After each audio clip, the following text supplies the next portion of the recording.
अनंतनाग के ऐश मुकाम के पुराने पुलिस स्टेशन के पास 7 मई को एक दिलदोज सड़क हादसा पेश आया था, जिसमें 45 साला बिलाल अहमद पीर की मौत हो गई थी।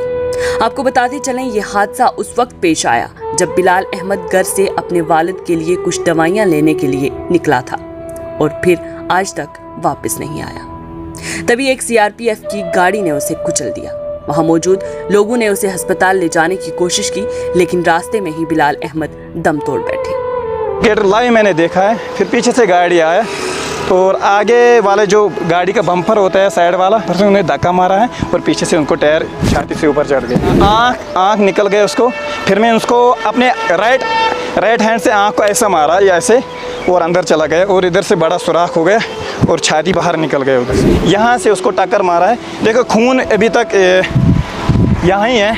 यहाँ से टक्कर मारा, बाइक इस साइड चला गया, फिर वो खुद इस साइड से चला गया, फिर छाती से ऊपर टायर ऊपर चढ़ गए। पुलिस वाले भाग गए, वो सीआरपी वाला भाग गए। मैं उनको चलाया, रुको एक्सीडेंट भी हो भी जाएगा, कम से कम रुको। इंसान के नाते इतना आवाज़ आया, मतलब 1 किलोमीटर से दूर भी आवाज़ सुनाई दिया।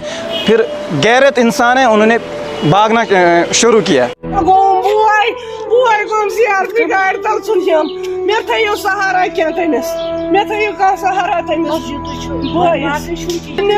ट्वेल्थस वनकस पढ़ान 12थस निक तमिस गम कह क्या सहारा रोजन बस ये कह मोल तो मोज पत्थर पे पत्थर तो बसारी कर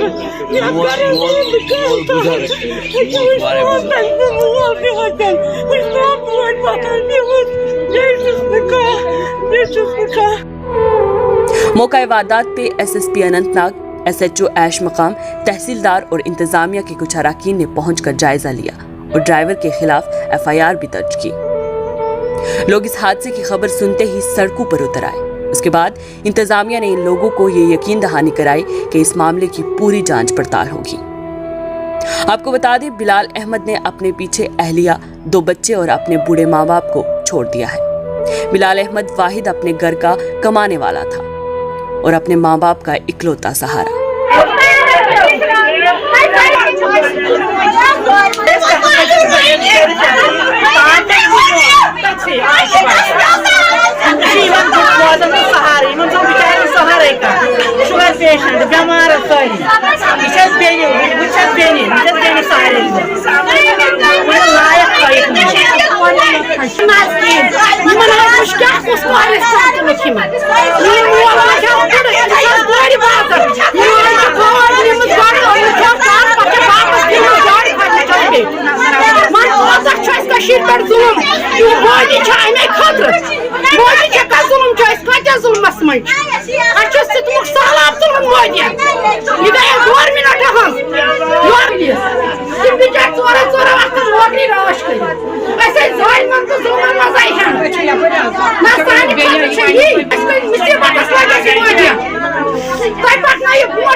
बच्चे भी अभी तक पढ़ाई ही कर रहे हैं।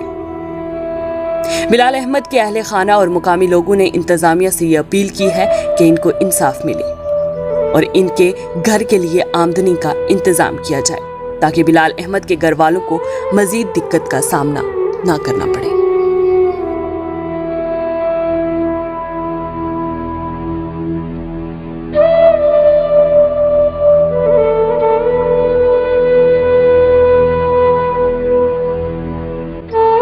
मेरा भाई भी इधर था और यूनुस भाई और बिलाल भाई भी मेरे पास था और 2-3 आदमी थे। मैं बाइक का काम कर रहा था इधर ही, लवी मैंने देखा है वो उन्होंने इंडिकेटर भी दिखाया लेफ़्ट साइड, उसको जाना था बाप के पास। उसको खाना खाने के लिए जाना था उसको।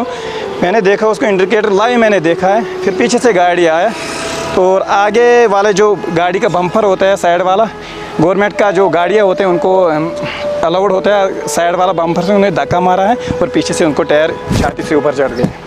फिर आँख निकल गए उसको। फिर मैं उसको अपने राइट हैंड से आँख को ऐसा मारा या ऐसे और अंदर चला गया और इधर से बड़ा सुराख हो गया और छाती बाहर निकल गए उधर से। रुके ने मतलब स्लो मोशन से जा रहा था, यहाँ ही उसको कट करना था ना, इसलिए उसको 10 मतलब 15 से स्पीड वो जा रहे थे।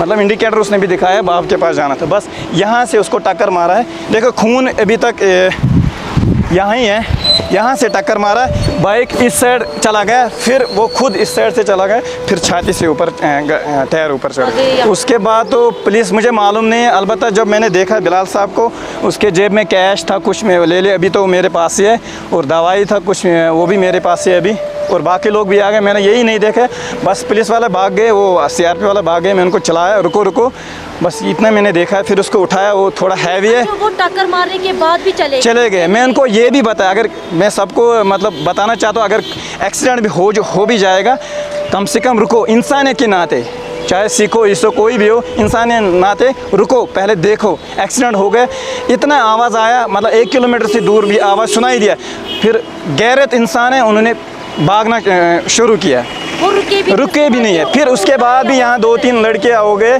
जमा हो गए पीछे बाइक दौड़ के, उन्होंने ऊपर से मतलब गन का शुरू किया। ये इंसान के ठीक नहीं है। फिर भी हमने 2-4 लड़के फिर उसको उठाया, वो लगभग हैवी था ज़्यादा, उठ नहीं पाया अकेला बंदे को, फिर उठाया उसको और अल्टो गाड़ी में लेके गए उसको। गाड़ी ने बाइक को टकराया, देखो अभी खून मौजूद है, बाइक इस पे आ गया और बाइक को कोई खिरिच नहीं आया, वो बाइक इस साइड गया और ख़ुद को इस तरफ गया और टायर छाती के ऊपर चढ़ गया। गाड़ी आई, उन्होंने गाड़ी ने टक्कर मारी उनको, और फिर उसके बाद ये पूरा हादसा पेश आया कि उनको पहले इंजरी हुई और फिर उनको हॉस्पिटल लिया गया सीट, लेकिन वहाँ पे उनको वहाँ लाने से पहले ही उनको ही वॉज डिक्लेयर डेड।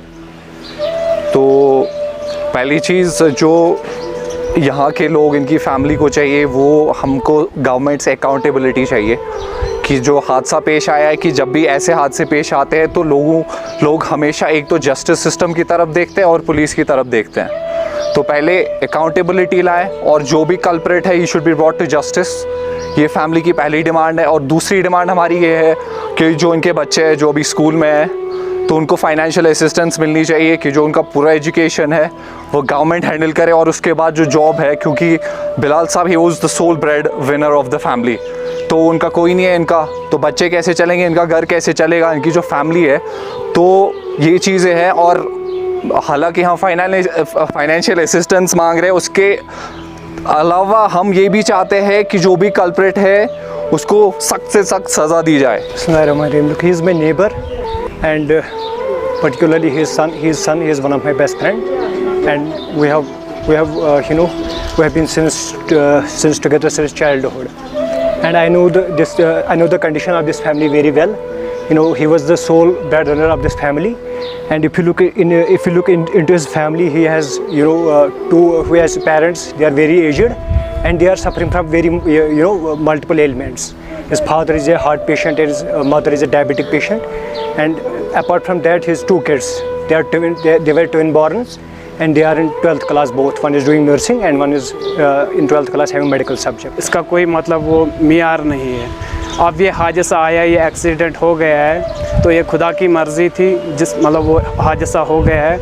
उसके बाद जो फैमिली है, जो बिलाल साहब ये चिराग बुझा के छोड़ के खुद तो चले गए, और ये फैमिली पीछे छोड़ के गए। यहाँ पे आप देख सकते हैं, इनकी एक बूढ़ी माँ है, बीवी है, अहलिया है, 2 बच्चे हैं, एक बेटी है और एक बेटा है। तो पहली डिमांड हमारी सरकार से अब यही है कि पहले एक इंसाफ मिल जाए, एक जो भी प्रोसीजर हो, जस्टिस प्रोसीजर जो भी हो कानून का, उसका हम खैर मकदम करते हैं पूरे अहले दिल से, कि इनका भी जो भी प्रोसीजर हो वो आप फॉलो अप करें, उसके बाद इनको एक इंसाफ मिल जाए। क्योंकि ऐसे हादसे कश्मीर में बार बार होते हैं। जब आप इन लोगों को, सिक्योरिटी फोर्सेस को अकाउंटेबल नहीं होल्ड करते हैं, तो ये बार बार चीज़ें होती रहती है। एक बार आप नहीं करते हो तो ये दूसरी बार करेंगे।